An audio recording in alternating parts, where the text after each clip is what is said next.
You've just climbed to episode 136. Do you want to know what agile planning is? Let's scrum today together. This is the Elevate Construction Podcast, delivering remarkable content for workers, leaders, and companies in construction wanting to take their next step.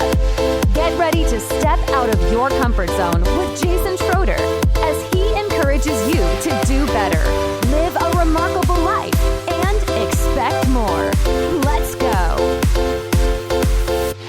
Welcome, everyone. I'm so happy to be with you. I love these podcasts. I love talking to you. I love sharing with you. I love the feedback. The last 2 days, the last probably 6 or 7 days, I've been really focused on interviews. So you should be enjoying an interview with Brandon Montero and Spencer Easton, and one with Jim Rogers and one with Felipe Engineer. Fantastic people. We will continue those interviews and interviewing more people with some great content. Actually, I also interviewed my wife, so I hope you enjoyed that podcast episode as well. Brandon and Spencer are absolutely amazing because they are givers and teachers and mentors and coaches of the best kind. Felipe is one of the most connected and well-respected and just gentle and wonderful, knowledgeable, lean expert in the industry. Obviously, Jim, you guys have probably referenced his LinkedIn learning courses for construction. Absolutely amazing, man. And then my wife, what can I say? She's amazing. So I want to talk to you today about Scrum. And I know that I promised you last week that I would do it on Friday, but the content, the other ideas were just piling up ahead of it. There's so many good episodes, so many good topics, so many interviews. It's hard to get them out in sequence. So we will talk about Scrum today and obviously just keep giving you more and more lean and industry leading information. So I just want to say that what I'm excited about in life right now is coaching. There's a program, the Robbins Madonna's coaching program that I've been really immersed in lately. Had some coaching calls be scheduled with me. I've got 2 or 3 clients right now that I'm working with, and I've just seen the value of coaching over the last couple of years, and it's fantastic. And because it helps people go to their next step according to their own truth. I remember there was a coach that at DPR that came and visited me, and she was fantastic. I remember there was one specific moment. It might not sound very remarkable to you, but it definitely was to me. I was having a hard time as a general superintendent relate to teams and have them accept me and let me help. And she said, "Well, how are you asking to help?" And I said, "Well, I come to the team and I say, I'm here to help you." And she said, "Well, Jason, what do you actually do?" And so I explained it to her, and she said, "Well, Jason, you should go in there and say, I'm here to help you to be better and to expect more and to do better." And I said, "Well, wow, that's a little bit forward." But then I got to thinking about it. Who likes to be told that you're there to help? That means you need help. People are like, "I don't need help." But if somebody told me, "I'm here to make you better, you can do better, you have more," I'd be like, "Damn show I do, and I'm going to show you right now." There's a difference in motivation. When you say, "I'm here to help," people will resist or discount you. When you say, "I'm here to make you be better, you can do better," then there's kind of a competition and there's motivation to get better. And so that one little moment switched my performance from where I was having a hard time implementing to immediately with that message having greater amounts of effectiveness. And so those kinds of moments, even if you can get one per visit in a coaching session, is absolutely fantastic. So if you ever have a need to take your next step, I highly recommend you get a coach. And if it has to do with construction, just know I'm always available. So let's go to the next section, talking about fans, my favorite thing. So I got some feedback, and he said, "Hi, Jason. I've started listening to your podcast since LCI Congress. I don't recall specifically where I saw it. Perhaps you facilitated a session. It's great content and fits well with what we've been trying to do with lean delivery, with design and construction combined in one company. Plus, our management teams use Lencioni's philosophies to drive organizational health. Really enjoy the podcast, and I've shared it with several colleagues already." So thank you for that feedback. You know who you are. I really appreciate you. This kind of feedback makes it worthwhile to do everything that we do. And I'd like to talk about today our sponsor, BioHealth Management. You've heard us interview these folks a couple of times. We are going to make that a more regular occurrence. They're a terrific company. They lead the nation in the reduction of industries for companies. They help to reduce costs, recordables, and reductions as much as about 70%. And they've tracked this. Their specific program of assessment on employees helps to identify and educate and find solutions for these workers and reduce symptoms so that they can better, live their lives and enjoy their bodies and take care of their bodies. For more information on how you can reduce your company costs and create enthusiasm in your workforce, please log on to the website, www.reducedinjuries.com. That's reducedinjuries.com. And if you want phone numbers or email addresses, please reach out to me at jasons@elevateconstructionist.com, and I can get you hooked up, and I can get you some free swag from those folks. They will take care of you. I've used them for years. Some of the best general superintendents I've worked with have used these folks. They're absolutely fantastic. So thank you to our sponsor today. So here's some conflict for you. No schedule system is a one-size-fits-all. We need more tools in our tool belt. And I can just imagine all the lean practitioners and scheduling practitioners out there with pitchforks just ready to crucify me, right? But that's true. No scheduling system is a one-size-fits-all. CPM doesn't do it. P6 doesn't do it. Microsoft Project doesn't do it. Last Planner doesn't do it. Nobody has a one-size-fits-all. The closest thing that I've ever found really is Scrum, which is what we're talking about today. Because if you have milestones, even if you have just generalized milestones, you can have a team head in a wonderful direction with Scrum. I do love Last Planner. I do love the ways that you can specifically utilize CPM for milestones. I love TACT. I love all of these systems, but really, from a general standpoint, it's not a one-size-fits-all system. And in fact, at the research laboratory, I remember some lean practitioners coming down and being like, Jason, you need to implement Last Planner throughout the entire system. You need to do this throughout the entire system. And I'm like, blah, blah, blah, blah, blah. So they came down and they're like, hey, I want your assistant superintendent to use the BIM 360 plan for your Last Planner system, managing concrete. And I'm like, hey, I love it. You go talk to him. And they're like, well, we did talk to him. He said it doesn't work for him. And I'm like, well, then why are you talking to me? We need to make sure that whatever strategy, whatever software we're using, whatever application we're using, it's focused on the person that's going to use it, the capacity of the team, the aptitude of the team, and the application of what they're doing. For concrete, it happened to be that the concrete superintendent and him, and you guys are going to get mad at me, but they were using Excel. They were using Excel in a Last Planner kind of way, but it worked for them. In concrete, and I do all of my concrete planning in Excel, and then I usually plug it into a different system, and I have a more advanced system to use Excel than some of the old templates, but it was fantastic, and we made our schedule down to the day with multiple changes and roadblocks and problems. It was fantastic. I mean, he did a great job, and I did a great job, and the whole job did a great job. But they didn't do it per the prescribed application of software, and everybody got all upset about it and butthurt about it. And it was funny. I toured a large hospital tower, and I'm like, how are you guys doing with BIM 360 plan on the interiors? Oh, I better not say that. Autodesk is going to sue me. But anyway, I'm like, I hear that you guys are doing it from start to finish. And the superintendent started to whisper to me and pulled me over to the side. And he's like, well, that's what we tell people. But really, the system broke down. The Last Planner system broke down because our interiors got too complex. So we switched to a tax system. And then I'm like, secretly in my mind, I'm like, see, one size does not fit all. We have to apply these things where they fit. And so anyway, that's my little rant.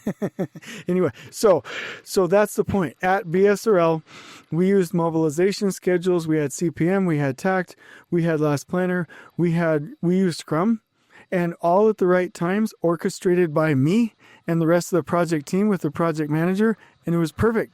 It worked. We just have to be sharp enough to know what we're doing and get these things done. And then people will say, well, Jason, let's make it simple. Let's make it simple. In fact, one time, let me just use this as an example. And yes, I'm on my rant today, so I apologize for anybody who has to listen to me. But somebody said, can you distill down what a superintendent does into 3 key things and make that your training? I wanted to shoot myself in the calf muzzle. I'm like, what are you talking about? I couldn't distill down what a superintendent does into 500 things. There are literally thousands of things that we have to know. We are geniuses. We are freaking the best in class. A superintendent has to know how to do shoring systems, cranes, ordering, supply chain management, lean, procurement, scheduling, last planner. I could just keep going on and on. Like literally, this podcast would be 8 hours if I went through a list of things that a proficient superintendent needs to know. And he's like, distill it down into 3 things. Okay. Well, here's your 3 things. I read drawings, I build the stuff on the drawings, and I tell people and schedule when they have to build the stuff on the drawings. Those are my 3 things. It's not that simple. The same thing is when we're scheduling things, we can't be like, oh, I'm so simple enough and I haven't learned what I'm supposed to do in my job to where I'm just going to stick with one scheduling system. No, go learn the other scheduling systems. Go learn CPM, go learn TACT, go learn Last Planner, go learn Scrum. That's what your job takes. If you want to be a superintendent, you go learn how to do those things. That's what it takes. Don't wimp out. Don't chicken out. Don't get lazy on me. Don't go home and play video games or watch TV. Learn these things and get it done. One scheduling system does not fit every situation. Period. End of story. That's my story. Anyway, so I'm going to talk about Scrum. And there's a book called Scrum, The Art of Doing Twice the Work in Half the Time. I highly recommend it. Even if you don't intend on implementing Scrum, it pokes enough at CPM and gives us correct scheduling system philosophy enough to where even if you don't want to implement Scrum, it's fantastic. So in Scrum, if you read the book and implement what it says, which I highly recommend, Jeff Sutherland describes his Scrum system, a way of managing projects that is so effective at saving time and money that it's been used to clear up the bureaucratic mess at the FBI. There's a number of stories about that in the book.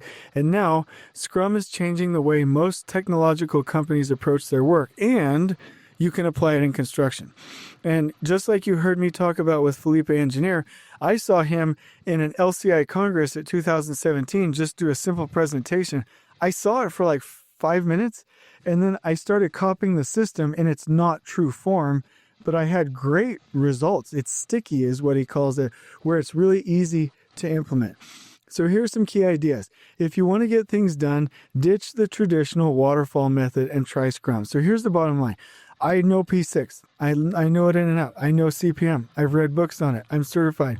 I know how to use the Acumen systems. I know how to run all of the correct schedule health reports. I know the system.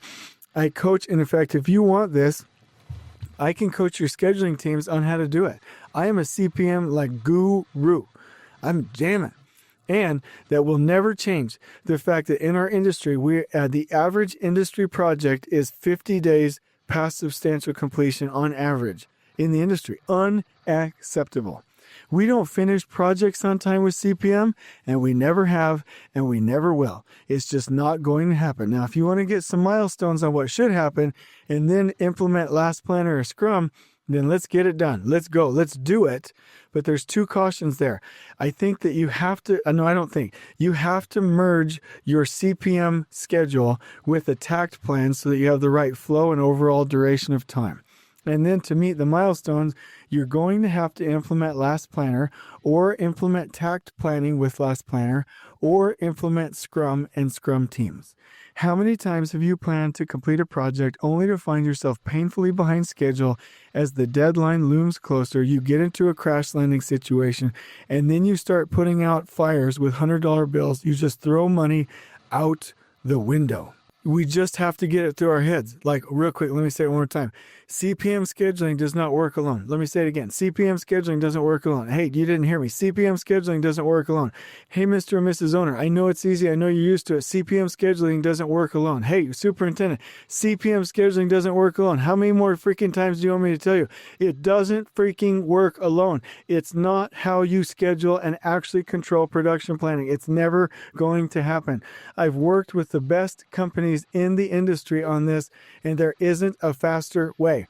I would argue that DPR construction is probably the most adept, the most advanced when it comes to scheduling systems of anyone I've ever seen. And they recognize the need for Last Planner and Scrum and production planning to the point that they nicknamed their scheduling system planning, scheduling, and production planning. There is no such thing as scheduling or CPM alone. You have to identify milestones and then find a way to get there. So, Scrum Key Idea number 1, if you want to get things done, ditch the traditional waterfall method and try Scrum. Ooh, I wonder if I lost any podcast listeners.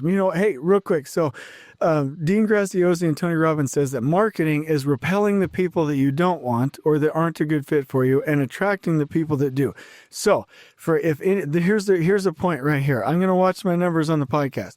So if you want to stick with these old stupid systems and keep finishing projects late, then ditch this podcast. But if you want to go into a new era of Lean and Scrum and Last Planner and effective scheduling systems, then you keep listening because we're going to have more and more content and I can personally help you. So here's Scrum Key Idea number 2. Effective project management is all about promoting great teamwork. When you're working on a project, your best chance for success lies in how well your team works together. And as a manager, you can improve team performance by making 4 changes. First, let team members decide how they're going to reach objectives. And the other change you can make is to improve teamwork by asking different teams to periodically share results and create new self-sufficient teams and to always reflect. Help your teams to work better by reducing their sizes. For most teams, 7 members plus or minus 2 people are ideal. And why do small teams make a difference? Well, increasing the number of people involved in a team creates more communication channels, which the brain can't really handle.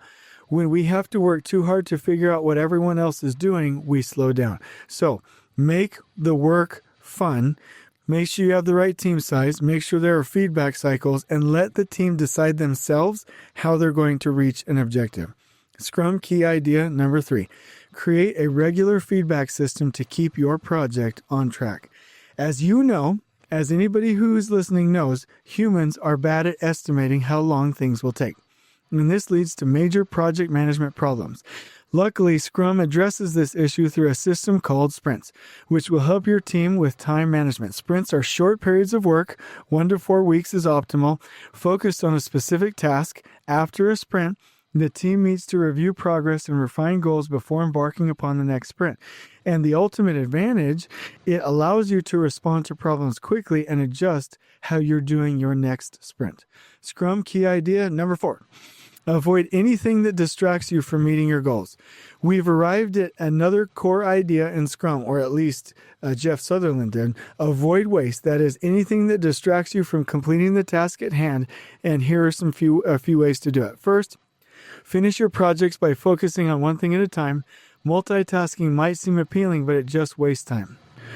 We need to make sure that the team stays focused and that we don't change the goal midweek. We need to let them go through their standard work and accomplish their goal. Scrum Key Idea number 5. Increase your employees' happiness in order to boost productivity. How is happiness connected to success? Well, people aren't happy because they're successful. They're happy because they're happy. And Zappos is a great example of this.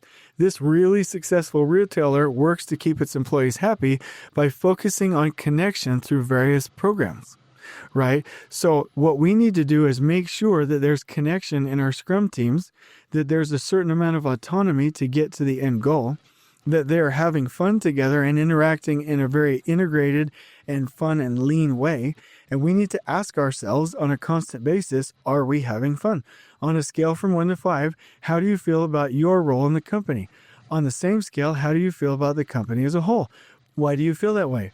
What one thing would make you happier in the next sprint? And then do it. Pay special attention to the answers to the last questions, and if possible, apply the improvements immediately in your Scrum teams and in your sprints. Doing so will promote trust and happiness on the team, which will ultimately lead to better results.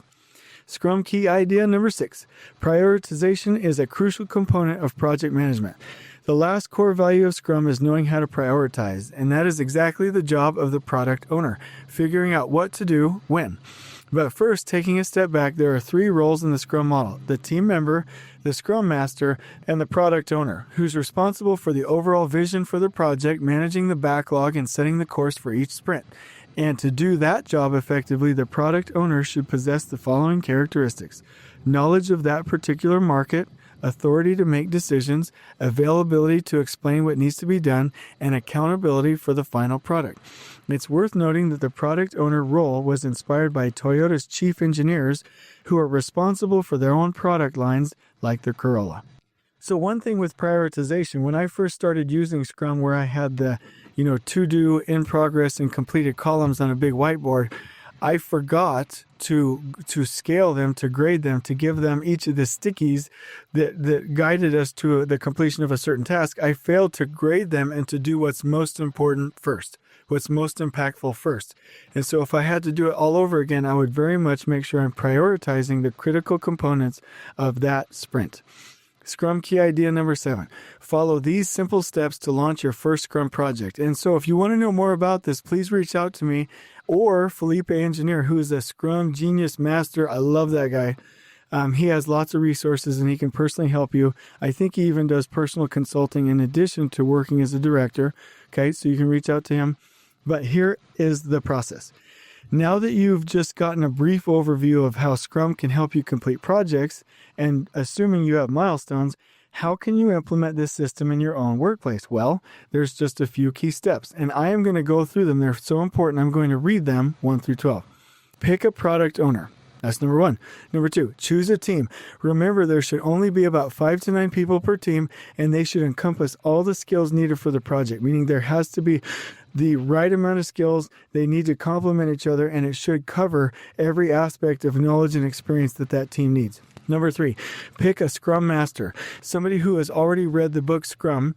This person will be responsible for coaching everyone on how to maintain good Scrum techniques. Number 4, create the project backlog. That is a list of tasks you'll need to complete. So that means you say, okay, this is my task. I'm the product owner. This is what it looks like. These are the conditions of satisfaction. I need to meet with this team and come up with all of the backlog tasks that it will take to complete this. Number 5, move the tasks with the highest value after you score them and the lowest amount of risk to the top of the backlog. Do this by asking questions like, which tasks will have the biggest business impact? Which are most important to the customer? Which will earn the most money? Which are the easiest to complete? Of course, you should also pay attention to what you can realistically achieve and what makes you passionate. But when you're looking at the backlog and making decisions about where to start, prioritize by what's easiest to accomplish and most valuable.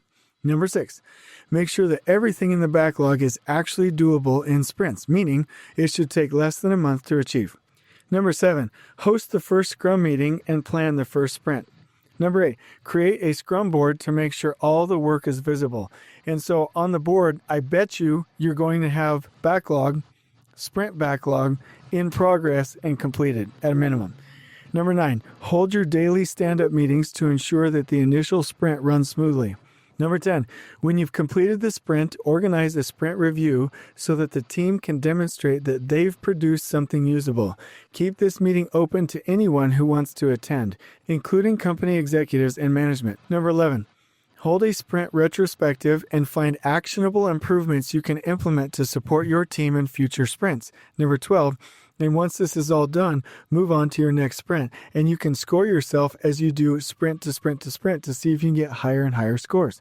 So the bottom line is, get yourself a Scrum board, make sure that it's formatted, see what your main task is going to be. What is your next milestone in construction? With your team, get together and think of all the tasks that have to be done. That's your backlog.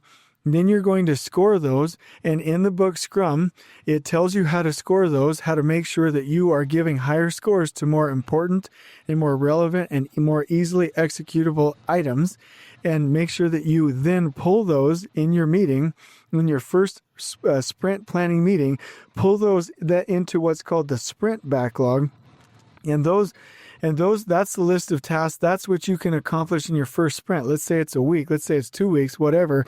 You have your milestone, and basically there's a product owner for that milestone. Here are all the tasks that we have to do to get there. They're all scored.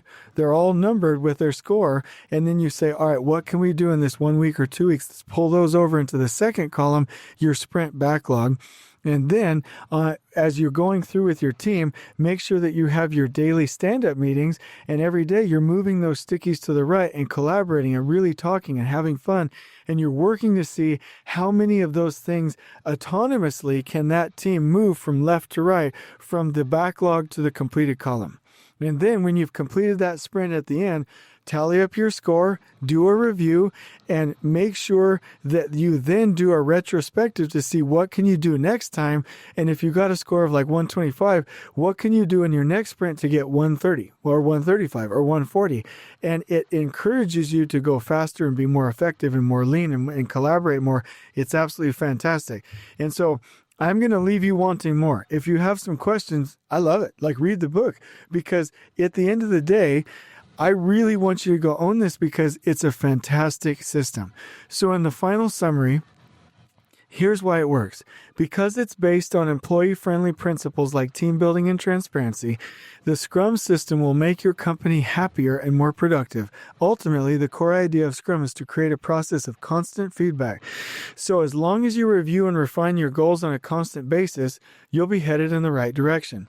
And basically, I think that you ought to leave this podcast with a visual. Imagine a board with 4 columns, and on the top, it lists the milestone or the ultimate task with the product owner, and there's 4 columns. One says backlog, sprint backlog, in progress, and completed, right? 4 columns. That's it. When you start out in your planning meeting, you have that left column all filled out with everything it takes to get that thing done. They're all scored. When you're going into a sprint, let's say it's a week, you just pull over what you can get done with that team in a week, right? And then you meet daily. And the game is to move the stickies, the completed tasks, from left to right, and to get as many in the completed column as you possibly can by your deadline. That's it. That's beautiful. That's simple. That's amazing. Nobody has to be an expert with that. It's fantastic. And I'll tell you why it's fantastic. The current condition is that we really aren't truly collaborative. We are using CPM mentality and pulling it into Last Planner. But if we want to either use Scrum mentality for Scrum or Scrum mentality for Last Planner, we will win because you'll have true collaboration. And right now, we just don't use our schedules. You know, there are superintendents and directors that I'm not using that schedule. It doesn't work. Let's just go as fast as we can. Well, why not do it in an organized way with Scrum? And we try to plan without true collaboration in construction. It's not working. We dictate and it's not working. So why not take this challenge? Read the book Scrum. And actually, this is one. So I mentioned a lot of books. In fact, 2 or 3 people have teased me. They're like, I'm going down the road listening to your podcast, Jason. I've got sticky and I put it on my dash. And I get another sticky and I put it on my dash. And another sticky and another sticky. And finally, I got my whole stinking dash covered with books. So I try to be very careful. I am very careful about saying, look, these are the books that I recommend. I've recommended like 4 that I'm actually asking you to read. The other ones are just suggestions. I'm asking you, please read the book Scrum. And please learn how the system works, because the way I see this being implemented, this could change the way we implement CPM and put it back in its place. It could get us to where we're actually gaining on schedules instead of just meeting schedules or being behind schedule. It can make our work lives better. It's amazing for a number of different things, if not anything. And the glimpse of the future is, how about we win? Instead of always worrying about being behind, how about let's go win? And Scrum will help us win. If you need help, reach out to Felipe Engineer or me or some other sprint expert or scrum.org or any of these fantastic resources, and we can get you hooked up. The vision of the future is that you win, not just barely succeed or fail. And we really care about that. So please take this seriously. I hope you've enjoyed this content. We love you. On we go. Please join us next time in elevating the entire construction experience for workers, leaders, and companies coast to coast. If you're enjoying the show, please feel free to share with your construction colleagues and help us spread the word by rating, subscribing, and leaving a review on your preferred podcast listening platform. We really appreciate it.